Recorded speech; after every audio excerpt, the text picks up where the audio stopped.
দর্শক, আওয়ামী লীগের লকডাউন ডাকা এবং লকডাউনের কর্মসূচি শেষ হলো। সারা দেশে দিনের বেলায় যে পরিস্থিতি তৈরি হয়েছিল, তাতে মনে হচ্ছিল যে দেশব্যাপী সহিংসতা ছড়িয়ে পড়ে কিনা। বিশেষ করে আমরা পদ্মা সেতুর এই পারে মানে আওয়ামী লীগের ঘাঁটি বলে যে এলাকাটা পরিচিত, শরীয়তপুর, এদিকে মাদারীপুর, ভাঙ্গা, গোপালগঞ্জ, ফরিদপুর এই অঞ্চলটা উত্তপ্ত যেভাবে হয়েছিল, তাতে করে আশঙ্কা তৈরি হচ্ছিল।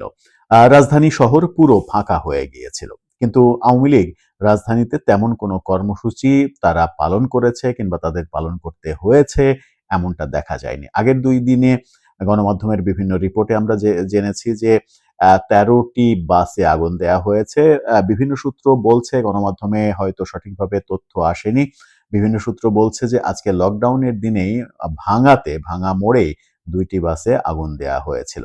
আ ম ম পদ্মা সেতু অবরোধ করার ঘটনা আমরা দেখেছিলাম। আজকের এই লকডাউনকে কেন্দ্র করে বেশ কিছু আ ঘটনা উল্লেখযোগ্যভাবে চোখে পড়েছে। গ্রামীণফোনের বিবৃতি, বেসরকারি টেলিভিশন, বেসরকারি আ বিশ্ববিদ্যালয়গুলো বিভিন্ন রকমের সিদ্ধান্ত, এছাড়া গণমাধ্যমের নিউজও বেশ আম চমক তৈরি করেছে। গণমাধ্যমের নিউজটা এতটাই চমক তৈরি করেছে, সেখানে প্রশ্ন এসেই যায় যে গণমাধ্যম আ বর্তমান সময়েও স্বাধীনতা ভোগ করছে কিনা? কেমন গেল লকডাউন? কি হলো? লকডাউন কি আওয়ামী লীগ সফল করল? নাকি লকডাউন সরকারই সফল করে দিল? এই মানে প্রশ্নের একটু সমাধান খুঁজবো এই ভিডিওতে। থাকবেন পলিটিক্স টিভির নিয়মিত আয়োজনে।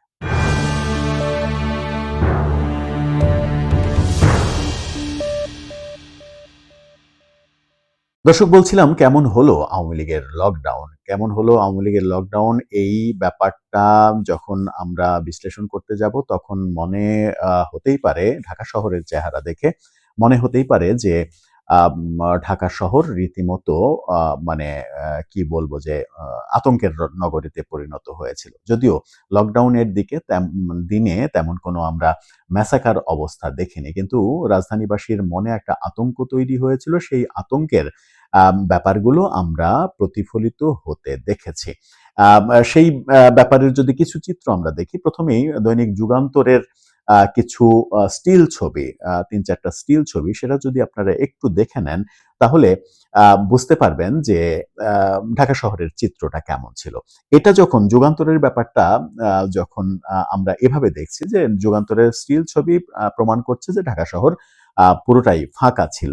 ২-৪ টা গাড়ি আ মানে দুপুরের পরে চলাচল, ২-৪ টা সিএনজি, ২-৪ টা প্রাইভেট গাড়ি, কিছু রিক্সা, মানে এর আগে আমরা বিভিন্ন রাজনৈতিক দলের হরতাল অবরোধের দিনে যেটা দেখেছি, সেটা হচ্ছে যে পুরো ঢাকা রিক্সার নগরীতে পরিণত হয় হতো।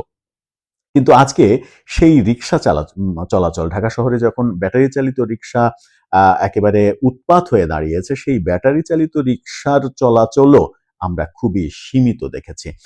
দৈনিক যুগান্তর যখন এই কথা বলছে, তখন মজার একটা ব্যাপার তৈরি করেছে দৈনিক সমকাল। দৈনিক সমকাল যে ব্যাপারটা বলেছে, সেটা হচ্ছে যে ঢাকা নগরীতে যান চলাচল স্বাভাবিক। এই শিরোনাম দিয়ে তারা যে ভিডিও চিত্রটা দেখিয়েছে, নিউজ আকারে দেখিয়েছে, সেখানে দেখা যাচ্ছে একটা দোতলা বাস, একটা সিএনজি, একটা প্রাইভেট গাড়ি আর কয়েকটা রিক্সা চলাচল করেছে তাদের ভিডিও চিত্রের মাধ্যমে। এবং ভিডিওটা রাজধানীর খুবই গুরুত্বপূর্ণ। ভিডিও চিত্রটা একটু দেখলেই বুঝতে পারবেন যে রাজধানীর খুবই গুরুত্বপূর্ণ এলাকার এই ভিডিও চিত্র। এই ভিডিও চিত্র দিয়ে সমকাল দাবি করছে রাজধানীতে যান চলাচল স্বাভাবিক। সেখানেই প্রশ্ন আসে যে গণমাধ্যম আদতে কতটা স্বাধীনতা ভোগ করছে, নাকি গণমাধ্যম এক ধরনের আতঙ্কের মধ্যে রয়েছে, এই ব্যাপারগুলোকে নিয়ে খবর করতেও তারা ভয় পাচ্ছে। এরকম ঘটনা যখন আমরা দেখলাম, তখন দেখলাম যে আজকে আওয়ামী লীগের কার্যালয়ে ভাঙচুর হওয়ার ঘটনা। আওয়ামী লীগের কার্যালয়ে সবথেকে আওয়ামী লীগের কার্যালয়ে আপনার রাগ আছে, আপনার এটা আছে, ভাঙচুর হলো, আগুন দেয়া হলো, সবই হয়তো মেনে নেয়া গেল যে রাগ আছে, ক্ষোভের বহিঃপ্রকাশ ঘটলো। কিন্তু আওয়ামী লীগ কার্যালয়ে সেই ভবনের বাইরে যে আ আ স্ট্যাচুগুলো তৈরি করা হয়েছে, যে মনুমেন্টগুলো তৈরি করা হয়েছে তার মধ্যে একটা খুবই গুরুত্বপূর্ণ ছিল, সেটা হচ্ছে যে আমাদের মহান মুক্তিযুদ্ধে ১৬ই ডিসেম্বরে পাকিস্তানি বাহিনী যে আত্মসমর্পণ করেছিল, সেই আত্মসমর্পণের যে ঐতিহাসিক ছবি, সেই ঐতিহাসিক ছবিকে আমরা দেখেছি। ঐতিহাসিক ছবির যে ভাস্কর্য, সেই ভাস্কর্যটা ভেঙে ফেলা হয়েছে। এই ভেঙে ফেলেছে কারা? একজনের সাক্ষাৎকার দেখলাম, সে রাজধানীর বাইরে থেকে এসেছে, অন্য একটা জায়গা থেকে এসেছে, এসে এটা ভাঙছে। তাকে জিজ্ঞাসা করা হচ্ছে যে আপনি যেটা ভাঙছেন সেটা কি, আপনি কি জানেন? তখন ও বলছেন যে এটা হয়তো আওয়ামী লীগের আত্মীয় স্বজনের ছবি হবে। মানে আওয়ামী লীগের আত্মীয়, মানে ১৬ই ডিসেম্বরের মহান সেই ছবি, আত্মসমর্পণের, পাকিস্তান বাহিনী আমাদের কাছে আত্মসমর্পণ করছে, সেই ছবিটা হচ্ছে তাদের কাছে আওয়ামী লীগের আত্মীয় স্বজনের ছবি। তার মানে হচ্ছে তারা এই ইতিহাসটা সম্পর্কেও জানে না। এই ঘটনাগুলো দেখলাম। আবার যেটা দেখলাম সেটা হচ্ছে যে গ্রামীণ ব্যাংকের একটা বিবৃতি। গ্রামীণ ব্যাংকের বিবৃতিটা, তার ফটোকার্ডটা দেখে নিন। সেই বিবৃতিতে যেটা দাবি করা হয়েছে, বেশ যে একটা আতঙ্ক, একটা আক্ষেপের সুরেই তারা বলার চেষ্টা করেছে গ্রামীণ ব্যাংক কোনো ব্যক্তি কিংবা গোষ্ঠীর না, এটা পুরো দেশের মানুষের, লক্ষ লক্ষ মানুষ, মানে কোটি কোটি মানুষ এটার উপরে নির্ভরশীল। এখানে হাজার হাজার লোকজন চাকরি করে। তারা দাবি করছে যে যারা চাকরি করে তাদের অধিকাংশই হিন্দু ধর্মের মানুষ, অর্থাৎ হিন্দুরা বেশি এখানে চাকরি করে। সেই সেই কৌশলে সেই ইমোশনটাও তৈরি করা হচ্ছে যে এটাতে আঘাত করা মানে হচ্ছে যে এক ধরনের সংখ্যালঘু নির্যাতনের ব্যাপার হবে। এই দাবিটা একটা চেয়ার এবং কিছু আসবাবপত্রের ছবি দিয়ে এই দাবিটা গ্রামীণ ব্যাংকের এই দাবিটা করা হয়েছে। এবং সেখানে বলা হচ্ছে যে গ্রামীণ ব্যাংকের কর্মকর্তারা এতটাই সাধারণ জীবনযাপন করেন যে এরকম একটা ভাঙা চেয়ার ঊর্ধ্বতন কর্মকর্তা ব্যবহার করেন। ব্যাংকের এই বিবৃতিটা বেশ উৎসাহ তৈরি করেছে যে গ্রামীণ ব্যাংক তাহলে কি প্রতিষ্ঠান হিসেবে নিজেদেরকে অনিরাপদ ভাবছে কিনা। গ্রামীণ ব্যাংকের হেড অফিসে আমরা বোমা হামলার, মানে ককটেল বিস্ফোরণের ঘটনা এরই মাঝে দেখেছি।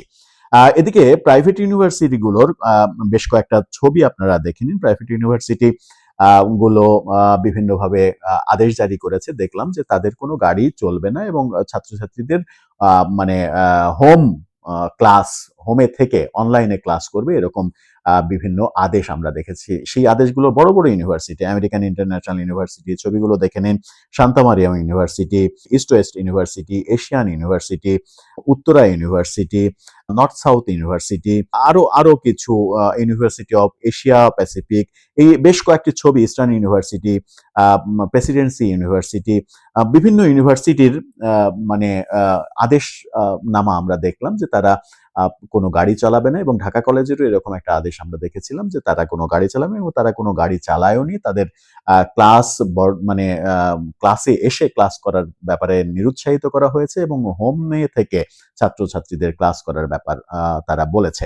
এই সামগ্রিক ব্যাপারগুলো, শিক্ষা প্রতিষ্ঠান যখন এই ধরনের ইনিশিয়েটিভ নেয় এবং শ্রমিক কর্মচারী ইউনিয়ন, মানে বাস শ্রমিক কর্মচারী ইউনিয়ন থেকে সিদ্ধান্ত নেওয়া হয়েছিল তারা বাস চালাবে, কিন্তু ঢাকা শহরে আজকে বাস চলাচলের ক্ষেত্রে একেবারেই নগণ্য। এবং আমরা গত ১৫-২০ বছরের ইতিহাস যদি ঘাঁটি, তাহলে ১৫-২০ বছরের ইতিহাসে বিভিন্ন ধরনের রাজনৈতিক সহিংসতা করেও কোনো দল এতটা সফল হরতাল পালন করতে পারেনি যেখানে রাজধানীতে এত কম সংখ্যক গাড়ি চলাচল করেছে। এরকম দৃশ্য গত ১৫-২০ বছরে দেখা যায়নি। কিন্তু এই ক্ষেত্রে কি বলা যায় যে এই সফলতাটাকে আওয়ামী লীগ তার কর্মকাণ্ড দিয়ে এই সফলতা এনেছে?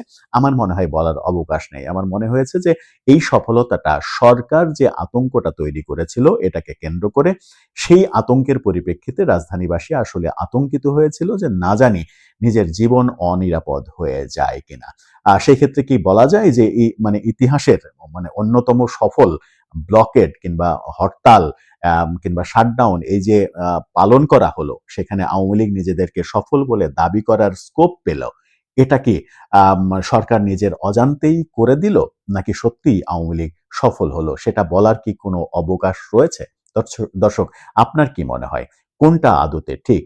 সরকারের বিভিন্ন ভূমিকা এই সফলতার পেছনে উপযাজক হিসেবে, মানে একটা উপযোগ হিসেবে ব্যবহৃত হলো, নাকি আওয়ামী লীগ সত্যি সত্যি সফল হলো? আর আওয়ামী লীগ যদি সফল হয় তাহলে এর পরিণতি কোন দিকে যেতে পারে? দেশ কি অস্থিরতার দিকে যাবে? আপনার মতামত জানিয়ে লিখতে পারেন আমাদের কমেন্ট বক্সে।